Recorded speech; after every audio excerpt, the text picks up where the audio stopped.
बड़ी खबर के साथ बुलेटिन की शुरुआत कर रहे हैं। जिला पंचायत अध्यक्ष पद चुनाव में 65 सीटों पर बीजेपी की जीत हो गई है। समाजवादी पार्टी को सिर्फ 6 सीटें मिली हैं, तो 4 सीटों पर निर्दलियों ने जीत हासिल की है। इस वक्त की बड़ी अपडेट आपको बता रहे हैं। बीजेपी के खाते में 65 सीटें गई हैं जिला पंचायत अध्यक्ष पद चुनाव की, तो वहीं एसपी के खाते में सिर्फ 6 सीटें गई हैं और 4 सीटों पर निर्दलियों को जीत मिली है। इस वक्त की बड़ी खबर आपको बता रहे हैं। लगातार परिणाम सीटों पर सामने आ रहे हैं, तस्वीर साफ हो रही है और जैसे जैसे नतीजे आ रहे हैं हम आप तक वो अपडेट पहुंचा रहे हैं। 22 सीटों पर पहले ही निर्विरोध अध्यक्ष चुन लिए गए थे, जिनमें से 21 बीजेपी की थी, 1 एसपी की थी और अब ये 65 सीटों की जो तस्वीर है वो पूरी तरह साफ हो गई है। तो अगर हम बात करें 53 सीटों पर जिलेदार कौन होगा, इसके नतीजे आ रहे हैं और यहां जीते हुए प्रत्याशी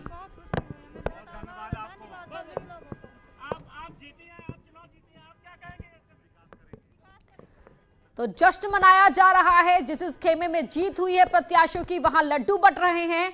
तो जो खेमा जीत नहीं पाया है वो आरोप लगा रहा है कि उनके साथ धोखा हुआ है, यहां सहयोग नहीं किया गया या कोई छल का आरोप लगा रहा है। तो तस्वीर अब साफ हो रही है, कौन से जिले में कौन सा अध्यक्ष बना है, किस पार्टी को जीत मिली है, ये नतीजे अब धीरे धीरे सामने आ रहे हैं और जो सर्कल है वो पूरा होता दिख रहा है। तो जो अब तक की तस्वीर है उसमें साफ नजर आ रहा है कि बीजेपी ने अपना परचम लहराया है।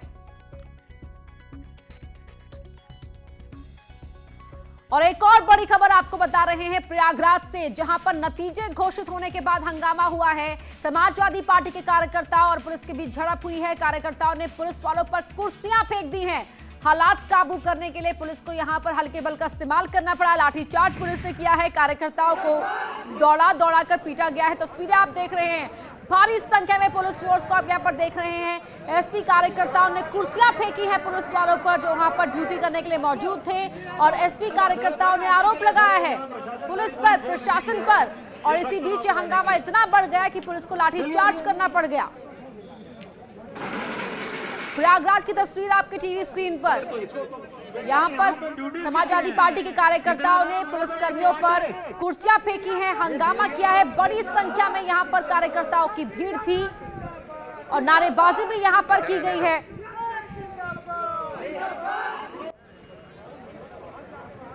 और पुलिस को सिचुएशन कंट्रोल करने के लिए लाठीचार्ज करना पड़ा। यहाँ पुलिसकर्मियों पर कुर्सियां भी फेंकी गई हैं। एसपी कार्यकर्ताओं पर हंगामे के आरोप हैं।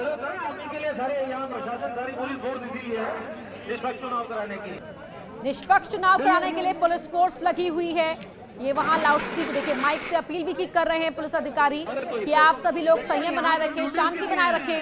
इतना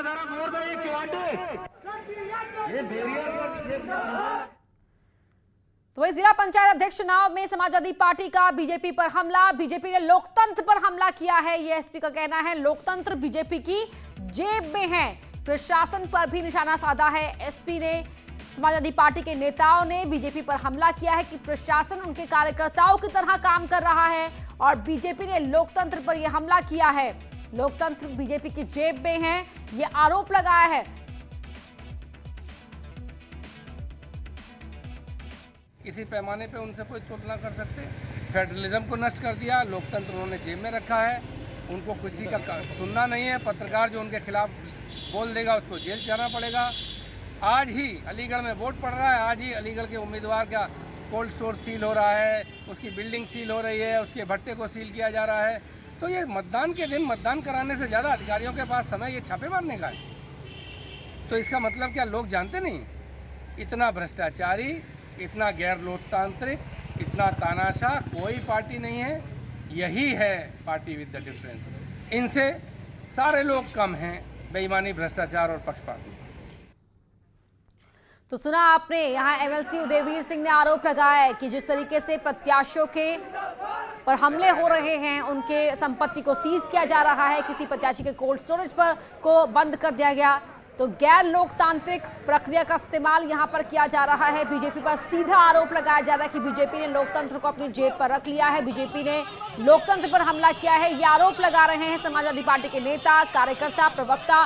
सीधा आरोप है कि प्रशासन इस वक्त सरकार के पार्टी के कार्यकर्ता के तौर पर काम कर रहा है और इसीलिए अलग अलग जगहों से हंगामे की तस्वीरें भी देखने को मिली है।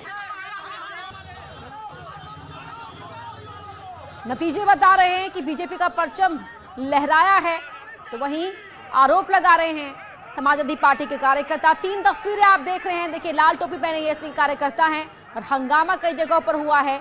किस तरह से आरोप प्रत्यारोप लगाए गए हैं, पुलिस फोर्स को यहाँ पर कड़ी मशक्कत करनी पड़ी है पूरी सिचुएशन को कंट्रोल करने के लिए। भड़के हुए कार्यकर्ता को हैंडल यहाँ पर किया जा रहा है, कई जगहों पर लाठीचार्ज किया गया है, कई जगहों पर माइक से अपील की जा रही है। बलिया, संभल, हापुड़ की तस्वीरें भी आप देख रहे हैं, यहाँ पर भी बीजेपी और एसपी समर्थक आपस में भिड़ गए थे और जिला पंचायत अध्यक्ष की जंग में कई जगहों से हंगामे की तस्वीरें देखने को मिली हैं। बलिया में जमकर हंगामा हुआ है, यहाँ पर पुलिस फोर्स की मौजूदगी में कार्यकर्ता भड़के एक दूसरे से भिड़े, फिर सुरक्षा के बीचों बीच यहाँ पर देखिए जो वोटर्स थे उनको ले जाते हुए नजर आए हैं पुलिसकर्मी। और संभल में देखिए यहाँ पर पीछे खदेड़ते हुए कार्यकर्ताओं को जो भड़क रहे थे, जो हंगामे के लिए उकसा रहे थे, और वहां भड़के हुए कार्यकर्ताओं को हापुड़ में कंट्रोल करते हुए आप पुलिस फोर्स के जवानों को देख सकते हैं।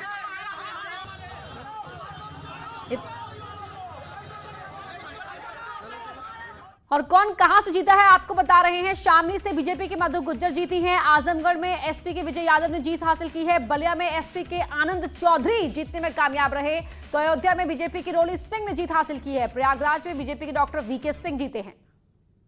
जनता की अपेक्षाओं पर जो जनप्रतिनिधि जिला पंचायत अपने अध्यक्ष हैं जो जीते हैं, उनकी अपेक्षाओं पर खरे उतरेंगे और जो आगे जो क्षेत्र पंचायत का चुनाव है उसमें भी बड़ी जीत भारतीय जनता पार्टी दर्ज करेगी। तो प्रदेश बीजेपी अध्यक्ष स्वतंत्र देव सिंह को आप सुन रहे थे कहते हुए कि लोकतंत्र का चुनाव है और बीजेपी ने जो जीत हासिल की है, आने वाले चुनाव में भी बीजेपी इसी तरह जीत हासिल करेगी। कार्यकर्ताओं का निरंतर प्रयास, अथक प्रयास, और यहाँ पर बीजेपी खेमे में खुशी, कार्यकर्ताओं के बीच में जश्न, लड्डू बांटे जा रहे हैं, फूल माला से स्वागत किया जा रहा है जीते प्रत्याशियों का। तो वहीं एसपी के खेमे में इस वक्त आरोप लगाए जा रहे हैं कि किस तरीके से उनके साथ धोखा किया गया है, उनके प्रत्याशियों के साथ छल किया गया है, ये एसपी आरोप लगा रही है।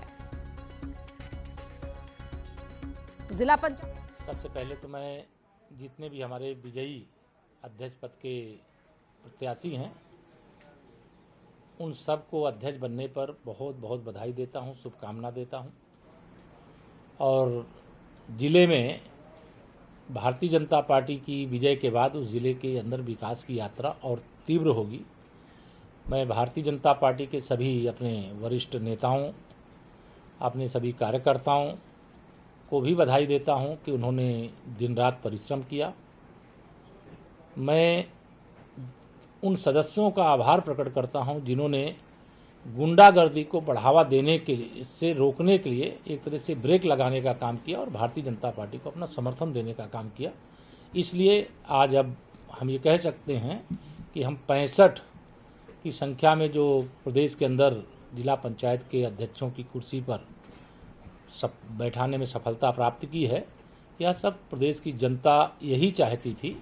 और जो श्री अखिलेश यादव जी लगातार लंबी लंबी हाँक रहे थे कि हम जिला पंचायत के अंदर बहुत बड़ी विजय प्राप्त किए हैं, आज असलियत सामने आ गई कि कौन कितने पानी में है। और इसी प्रकार से 2022 का जो चुनाव होने वाला है जिसमें वह 350 की बात कर रहे हैं, मुझे लग रहा है कि वो 350 हमारी ओर है, 50 में बाकी सब लोग हैं, ऐसा ही मेरा अनुमान है। हालांकि सर, समाजवादी पार्टी के कुछ नेता इस बीच कई बार इलेक्शन कमीशन के ऑफिस भी गए, उन्होंने आरोप भी लगाया और ये भी कहा कि धन बल बाहुबल का प्रयोग किया जा रहा है, ये आरोप लगा है समाजवादी पार्टी की तरफ से। देखिए, समाजवादी पार्टी जब हार के कारण से बौखलाई हुई है, जब उनको कोई समर्थन ना सदस्यों का मिल रहा था ना जनता का मिल रहा था, तो कैसे वह अपनी हार की खींच मिटाने का काम करेंगे, उसका रास्ता निकालने की कोशिश कर रहे थे। अगर 65 हमने जीता है तो मैं अभी देख रहा हूं कि 6 ऐसे। डिप्टी सीएम केशव प्रसाद मौर्य को आप सुन रहे थे। यहाँ पर बड़ी खबर आपको बता रहे हैं उत्तराखंड से, जहां उत्तराखंड के नए मुख्यमंत्री पुष्कर सिंह धामी कल शपथ। कोई किसी प्रकार की कोई पृष्ठभूमि हो, लेकिन उसके बाद भी पार्टी में हमारे यहाँ इस प्रकार से कार्यकर्ता का विकास किया जाता है, उसका मैं एक आप सबके सामने उदाहरण हूँ। और निश्चित रूप से मैं संकल्प लेता हूँ कि मेरे उत्तराखंड के अंतिम छोर में खड़े हुए व्यक्ति तक हमारी सरकार पहुंचेगी, हमारा शासन पहुंचेगा, हमारी सेवाएं पहुंचेंगी और माननीय प्रधानमंत्री जी के नेतृत्व में जो पूरे देश के अंदर आज आप देख रहे होंगे कोरोना के समय में जिस प्रकार से पूरे देश के अंदर 80 करोड़ से भी ज़्यादा लोगों को जो राशन देने की योजना है, चाहे हम वैक्सीन की बात करें, आज वैक्सीन देने की बात है। एक तरफ जहां दुनिया के दूसरे देश जो हमारे बीच में कोरोना वायरस लेकर आ रहे हैं, अपनी प्रयोगशालाओं में कोरोना वायरस का निर्माण कर रहे हैं, और वहीं विश्व बंधुत्व की भावना जो हमारी हमेशा से रही है, जो हमारा सनातन रहा है कि उसको लगातार दूसरे देशों को भी, हमारे देश को तो दे ही रहे हैं। देश के अंदर आज 34 करोड़ से भी ज़्यादा लोगों को वैक्सीनेशन हो चुका है और दुनिया के दूसरे देशों को भी हमारा देश वैक्सीन देने का काम कर रहा है। निश्चित रूप से जो उनका मंत्र है सबका साथ, सबका विकास, सबका विश्वास, उसको निश्चित रूप से हम चरितार्थ करेंगे। और जो हमारे सामने चुनौती है, हम सब लोग मिलकर, प्रदेश के जो हमारे मेरे सीनियर लोग हैं जिन्होंने पहले कामों को आगे बढ़ाया है और जिन्होंने कुछ चीज़ों की आधारशिला रखी है, उन आधारशिलाओं को अंजाम तक पहुंचाने का काम मैं प्राणोपरण से करूंगा। सर, शपथ का क्या कार्यक्रम है, कब तक का तय किया गया है, क्या कुछ है? शपथ का कार्यक्रम आज महामहिम जी को हम लोगों ने अपना जो प्रस्ताव है वो दे दिया है और महामहिम जी की तरफ से जो भी निर्देश होगा उसके अनुसार आगे कार्रवाई की जाएगी। सर, मंत्रिमंडल का स्वरूप कैसा होगा? क्या पुराना मंत्रिमंडल, उसमें किसी तरह के बदलाव, कुछ लोग ड्रॉप किए जाएंगे, पोर्टफोलियो बदले जाएंगे, क्या कुछ होगा? नहीं, अभी जल्दी सबको पोर्टफोलियो मिले हैं, उसके बारे में हमारा सबका अभी इसके बाद इस पर चर्चा होगी। अभी कोई चर्चा नहीं हुई है, अभी होमवर्क हुआ नहीं है। होमवर्क पूरा होने के बाद ही मैं इस बारे में कुछ कह पाऊंगा। सरकार के शेष 6 महीने बचे हैं, तो चुनौती आप मानते हैं 2022 सबसे बड़ी चुनौती होगी आपके सामने? निश्चित रूप से इस चुनौती को हम अवसर में बदलेंगे। मतलब ये आपदा है, इसे अवसर में बदलेंगे की बात आप उठाते रहे हैं। हाँ, निश्चित रूप से मेरा ये लक्ष्य होगा कि हमारे जो भाई बेरोजगार हैं, हजारों लाखों की संख्या में, उनको कहीं ना कहीं रोजगार से जोड़ने का काम हो।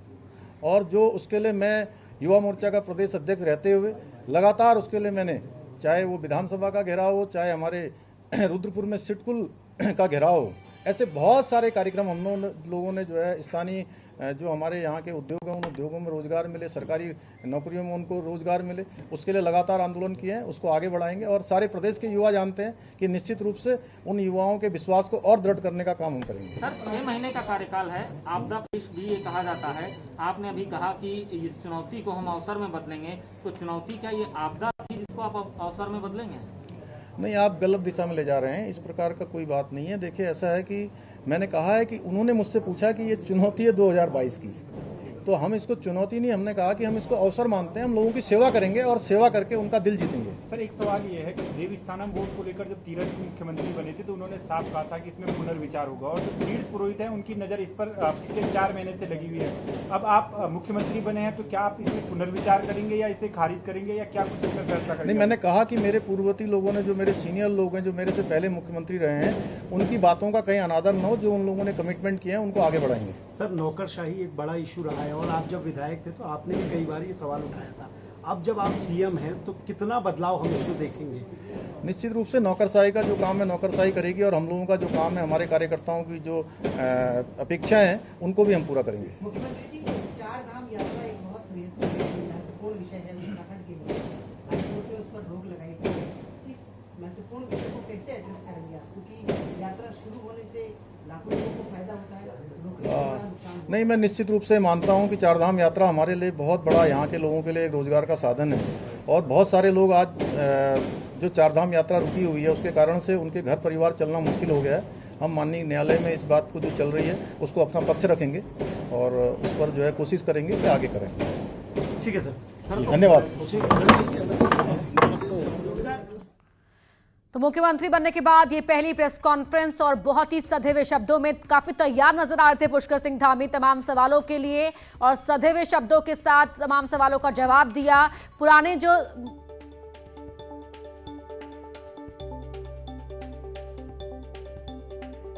पार्टी में